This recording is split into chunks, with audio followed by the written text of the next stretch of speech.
Hola, hola, muy buenos días. Sean todos ustedes bienvenidos a nuestro curso, ahora con un tema bastante interesante que ha dado verdaderos dolores de cabeza, el estudio de precios de transferencia.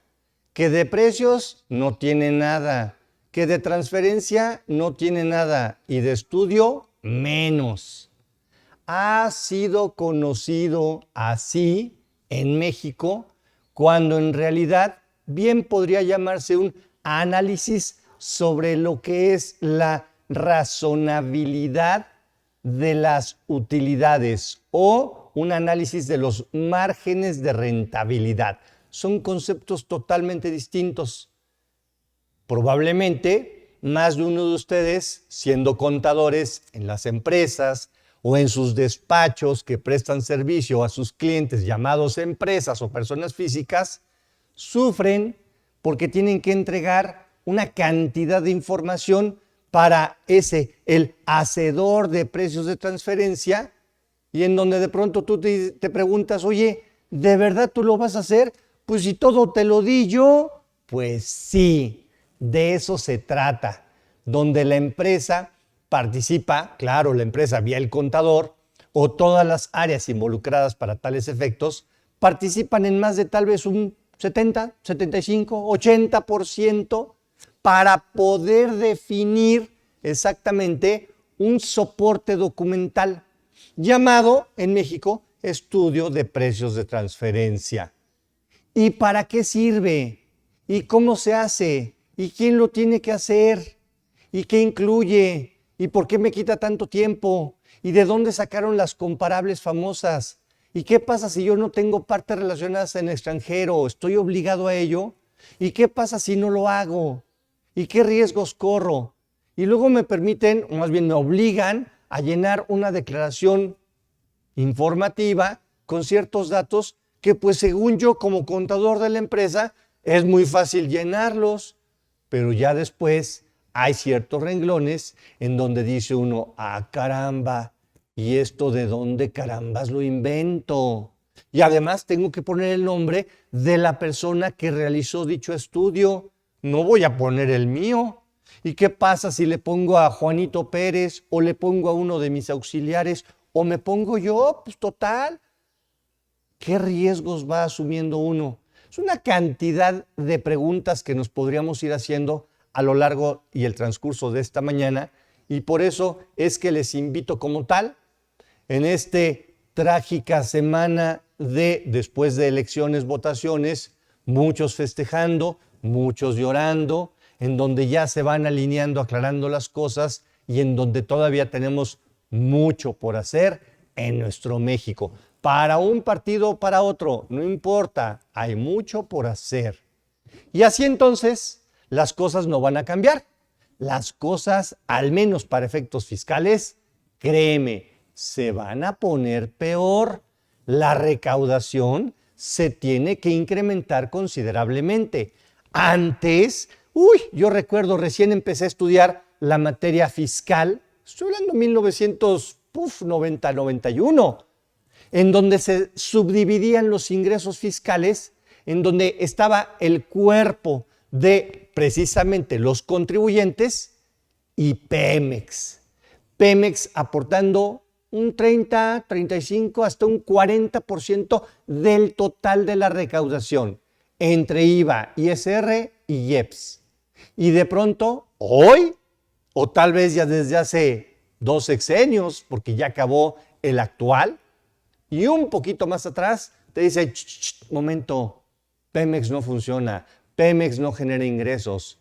Los contribuyentes tenemos que aportar el total de la cantidad de dinero que se debe de juntar para hacerle frente a las obligaciones gubernamentales. ¡Wow! Y peor aún, hoy los contribuyentes tenemos que cargar igual con toda esa macedumbre de dinero que requiere precisamente nuestro gobierno y solapar un Pemex que está más que quebrado. Entonces, estamos peor. Y entonces, ya no solamente está quebrado, se le sigue metiendo dinero bueno al malo. Y entonces, ahora los contribuyentes necesitamos aportar más. ¿Y como que de dónde? Pues de donde sea. Multas por no tener tu estudio de precios de transferencia abismales. ¿Por qué no? Vamos a seguir trabajándolo. Entonces, vamos a comenzar en esta breve charla de escasa mañana que tenemos, cuando en realidad es un tema que se requiere. Si tú quieres empezar a dedicarte a hacer de verdad, a conciencia, bien hecho, los estudios de precios de transferencia, te invito a tomar un diplomado. Se me ocurre, ¿por qué no darla a nosotros aquí en CADEFI? Tenemos gente brillante, expositores que de alguna suerte cubrimos el perfil para todas las aristas que se requieren en ese sentido. Abogados, contadores, economistas y gente dedicada al campo de la materia financiera y fiscal que de alguna suerte bien podríamos soslayarlo. Y por qué no, también en sistemas se requerirá para el manejo de las famosas plataformas o bases de datos. Entonces, así, sin mayor preámbulo, les invito a que me acompañen en el transcurso de esta mañana, no sin antes agradecerles su participación. Estamos en vivo, aquí estaré yo muy atento a sus preguntas para yo tratar de formularles. Voy a tratar de centrarme si son preguntas que no van correlacionadas con el estudio de precios de transferencia, les dejaré para posteriormente atender sus peticiones y darle una respuesta y no desviarme, porque si no, de ahí sacamos un poquito la hebrita y nos seguimos todos en banda y de pronto, después de 2 horas, decimos, ah, caramba, ya hasta se me había olvidado de cuál era nuestro tema. Para evitarlo, me voy a centralizar nada más en estas preguntas. Y bueno, vámonos hacia su material. Su material consta de cerca de 130 y tantas slides, láminas en PowerPoint, que no pretendo ver todas. Voy a tratar de ver la parte medular, esencial, porque insisto, en lugar de un diplomado tenemos esta mañana, y además yo sí me permito dejarles el material completo, porque seguramente algunos de ustedes que ya tienen conocimiento o que han formulado preguntas, dudas ya a lo largo del trajín de su trabajo, de su profesionalismo, de pronto dicen, oye, es que estudiar todo un diplomado para ciertas preguntas muy en particular es mucha perdedera de tiempo, dinero y esfuerzo, porque no me quiero dedicar a ello.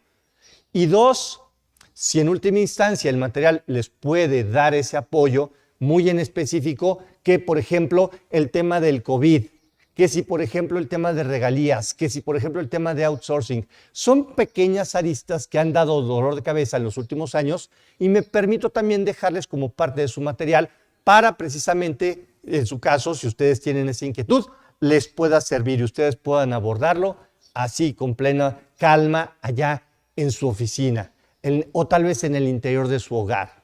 Si tal vez a ustedes no les llama la atención, les recomiendo en una noche de insomnio, tomen este material y empiecen a darle hoja tras hoja, slide tras slide. Les prometo que por ahí del slide 4 o 5 ya lograron conciliar el sueño.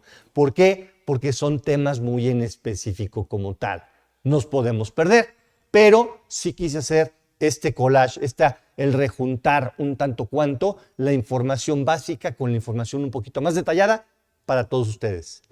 Al final de la sesión me voy a permitir proyectarles un ejemplo de nuestros estudios de precios de transferencia. Yo sé que la gran mayoría aquí presentes, porque he tenido la oportunidad de ir haciendo planteamientos y cuestionamientos con algunos de ustedes, en decir, mira, la verdad es que yo no lo hago, pero sí tengo quien me lo ha realizado en alguno de mis clientes, en mi misma empresa, 3, 4, 5 años atrás, y ya sé de qué se trata.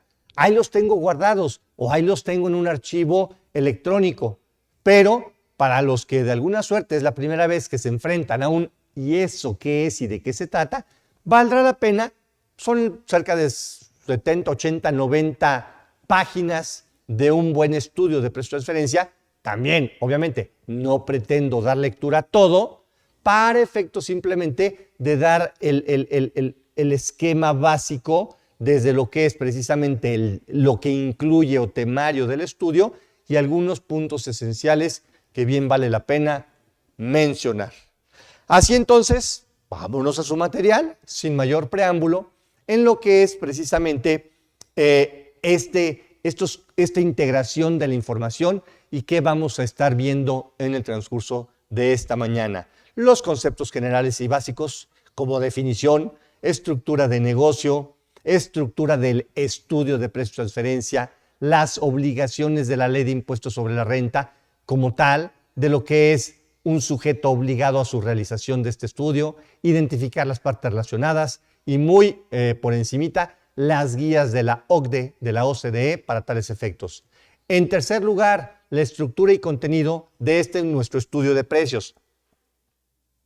Desde lo que es la comparabilidad, el análisis funcional, que es básico en nuestro estudio, y la aplicación de los métodos, que ya es en esencia un análisis profundo, detallado de el quid, la esencia, insisto, de nuestro estudio de precios. Y solamente lo podrá hacer, sin lugar a dudas, el encargado de esta realización. Esto es, el análisis funcional lo podemos hacer entre el contador de la empresa y el hacedor del estudio de precios, sin lugar a dudas.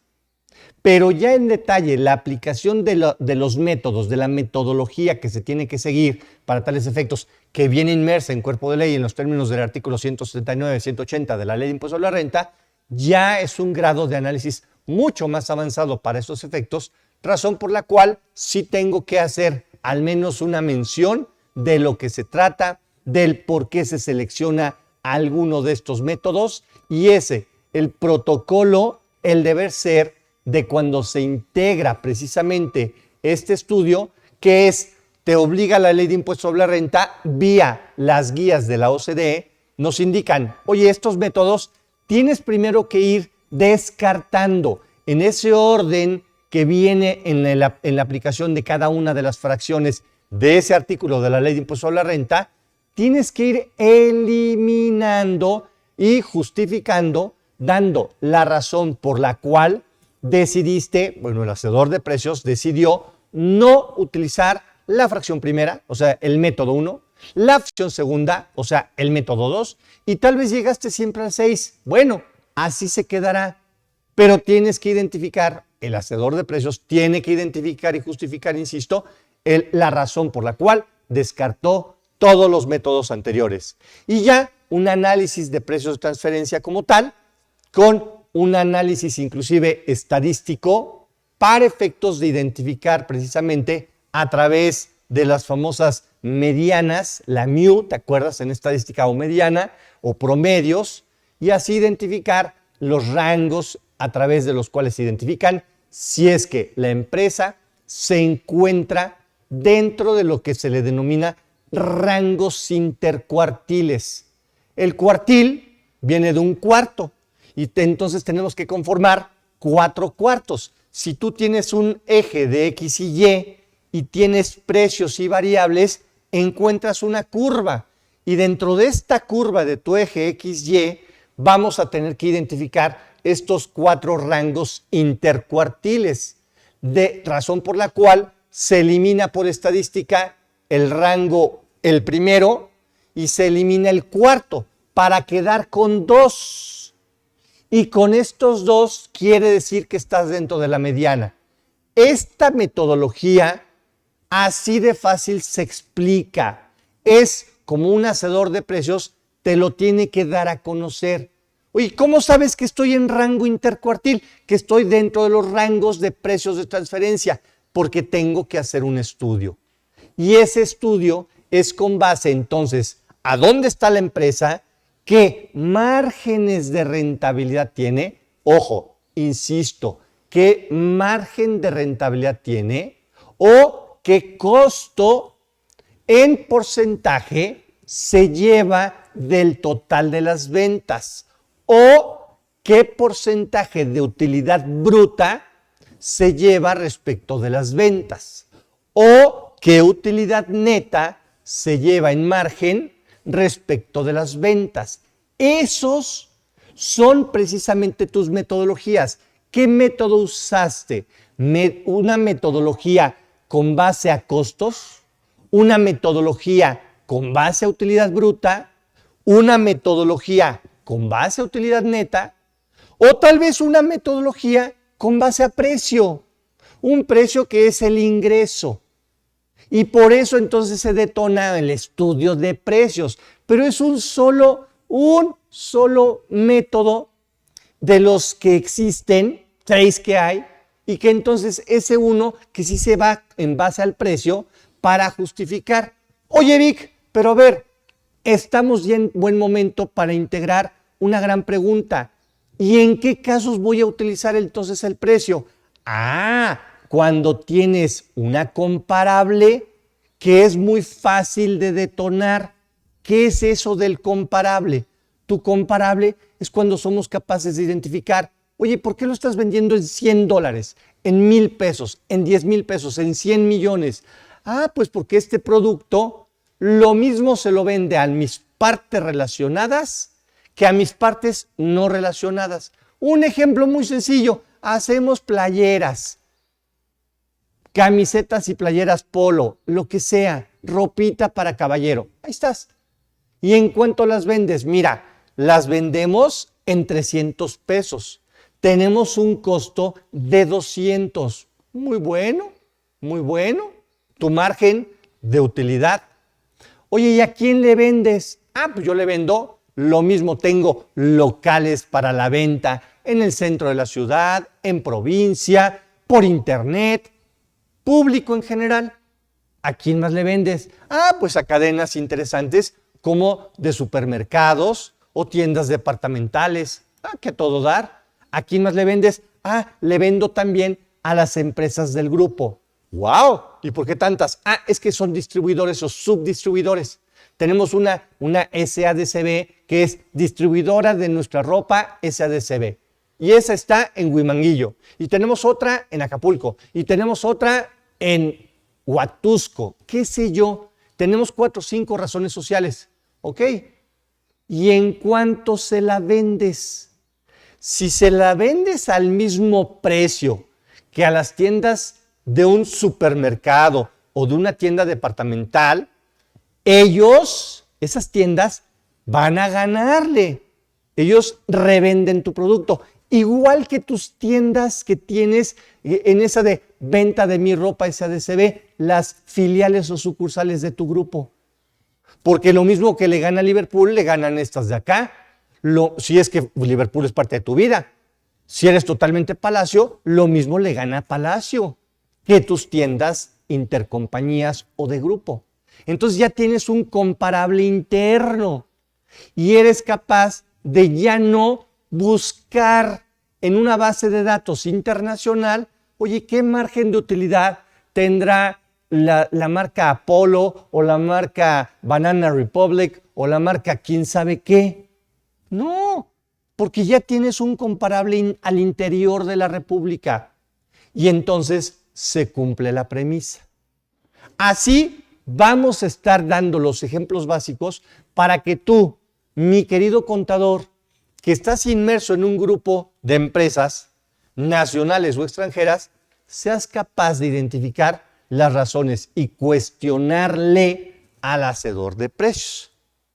O, si tú eres el hacedor de precios, reforzar tus conocimientos para, insisto, básicos para esta mañana, para poder así ir tú perfeccionando esa razón del por qué estás haciendo correctamente tu estudio de precios. Sigo con mi temario. Ya tengo los conceptos, las obligaciones en materia de la ley de impuesto a la renta, la estructura y su contenido, el análisis del mismo estudio de precios con ese caso práctico como el de las playeras, los efectos en una declaración anual, dictamen y las informativas, y la coyuntura, que era lo que les decía, es realmente un acompañamiento para todos ustedes en cuanto a COVID, razón de negocios, esquemas reportables, el outsourcing y demás, que se ha pronunciado también la OCDE para esos efectos. Vayámonos con ciertas preguntas para invitarles a que vayan surgiendo también sus propias consultas, dudas, inquietudes. ¿Cuándo se realiza? ¿Quién está obligado a realizarlo? ¿Cómo se integra el estudio? ¿Para qué sirve este estudio? ¿Se da cuando tengo operaciones en México o nada más en el extranjero? ¿O ambas? Hay disposiciones internacionales, hay legislación en México y muchas otras dudas que podríamos ir cuestionando. Vámonos por partes. Oye, ¿quién está obligado a realizar un estudio de precios de transferencia? Todos aquellos contribuyentes, nos dice la Ley de Impuesto a la Renta en los artículos 27 y 28 de lo que es requisitos de las deducciones y partidas no deducibles, nos indica que los contribuyentes deberán, del verbo no te estoy preguntando, deberán realizar y apoyarse con base a los artículos 179, 180 de la Ley de Impuesto a la Renta, el análisis para garantizar que los productos y servicios se manejan con base a un apartado de las guías de la OCDE que se llaman precios de transferencia. Transfer pricing, transfer price, transferring pricing, como le quieras llamar. De tal forma entonces que en México se adopta ya desde el 2012 con obligatoriedad a partir del 2014, 10 años para estos efectos, obligados a que las empresas en México y las personas físicas en México, todos los contribuyentes, nos remiten a este apartado de lo que es el análisis del estudio de precios de transferencia. Y se comprometen, se obligan a realizar dicho estudio cuando estos contribuyentes, sean personas físicas o morales, realizan operaciones entre partes relacionadas. Entonces, la gran pregunta sería, ¿y qué debo entender por una parte relacionada? Nos lo define cuerpo de ley. Nos advierte, cuando se trata de una empresa que tiene otra empresa hermana y tienen en comunión como común denominador uno o más accionistas o socios. Accionistas para las empresas mercantiles, socios para las sociedades civiles, así es el común denominador, y nos dice, no importa, con que sea uno de tus accionistas, que a su vez puedes tener la empresa A, la empresa B, pero a lo mejor tienes la empresa mamá de ambas estas con un común socio que se llama holding. La empresa H es a su vez accionista de la empresa A y de la empresa B. Y por tener ese común denominador, ya formaron un grupo de compañías. O desaparezco en mi ejemplo la empresa B y nada más tengo mi holding, la empresa H, con una empresa A. Y la empresa holding tiene acciones de A, pues ya son empresas hermanas. Pero a ver, si entonces entiendo que ya existe el concepto de parte relacionada por haber tenido en comunión el mismo o los mismos socios, sin importar el porcentaje accionario. A lo mejor me dices, es que la H Holding tiene un porcentaje accionario del 99.99 en la empresa A. Muy bien. Y en la empresa B tiene el 0.001, suficiente para decir, son empresas de grupo. Eso en cuanto al primer detonador, que es una parte relacionada, derivado precisamente de un tema de acciones. El segundo, el control efectivo. Esto es, oye, no somos socios. La empresa H Holding no tiene el mismo común denominador con los socios. Déjame poner otro ejemplo. Tengo sin holding la empresa A y la empresa B. En la empresa A, yo soy el socio en un 99.99%.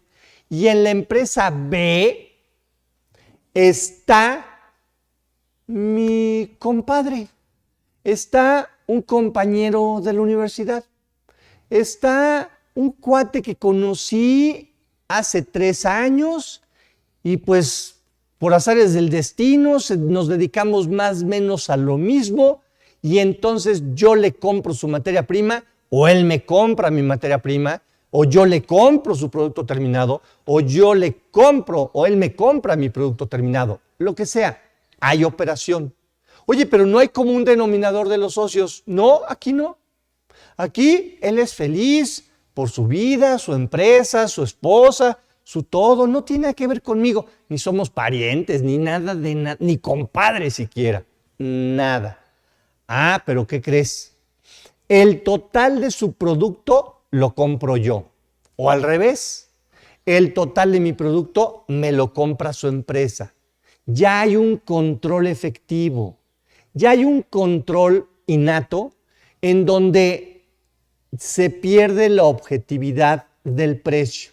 O sea, él me tiene amarrado por todos lados, o al revés, yo lo tengo amarrado por todos lados. Y si me dice, oye, te tengo una mala noticia, le voy a hacer un incremento a mis precios en un 7%, yo le digo, ¿qué?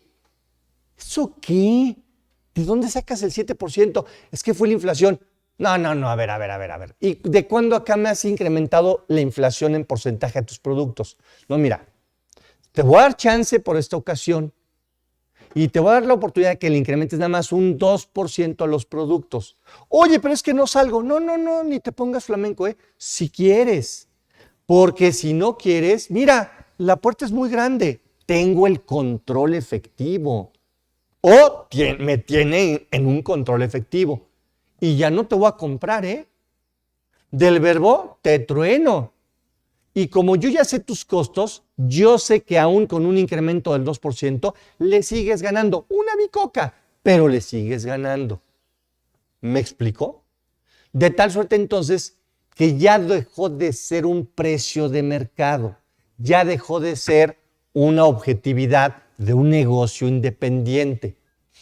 Esa empresa de mi compadre, o que ni mi compadre es, sería capaz en un momento determinado de decir, a la fregada, si no me quieres comprar tú, yo sí lo voy a vender a los totalmente Palacios o a los que forman parte de su vida de Liverpool o a quien sea.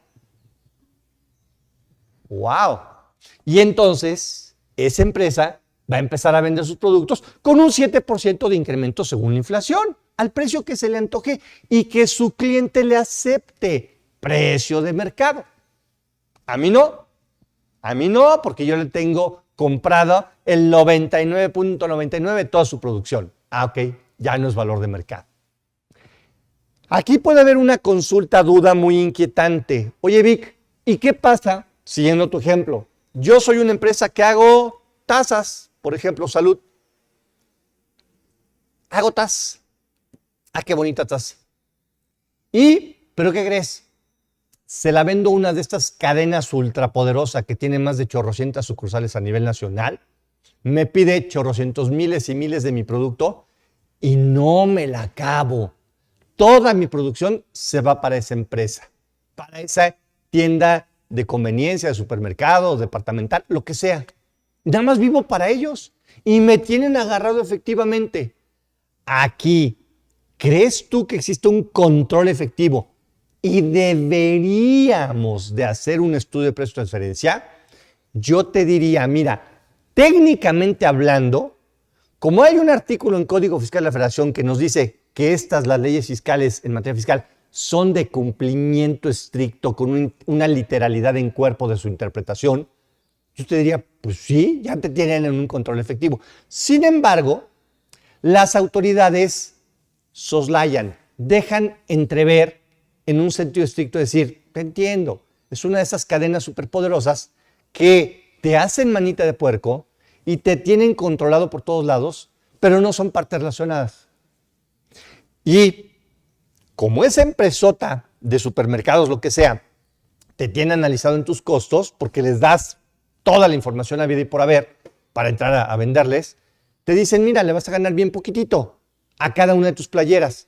Pero ya multiplicada por los millones de playeras que te voy a comprar y que vamos a vender a nivel nacional, hombre, pues vas a ganar algunos milloncitos. Ok. Y entonces nos perdona la autoridad el realizar un estudio de precios porque no tenemos ninguna injerencia, no hay mayor contrapeso más que en decir, pues en teoría sí hay un control efectivo, pero sí es ahora un control efectivo de mercado. No como